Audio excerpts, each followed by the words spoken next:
The corpse pose, otherwise known as Savasana, is probably the easiest and most relaxing yoga pose of all.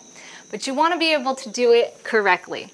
So laying on the ground as comfortably as you can, you want to make sure that your body is in anatomical position, which means your feet are about shoulder width apart, and it's okay if they splay out slightly.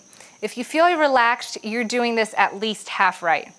Both your hands stay palm up on either side of your torso, also slightly away from your torso. The biggest, most important thing are that your shoulders are back and rotated downward. This is what ensures that your shoulder blades stay flat on the ground.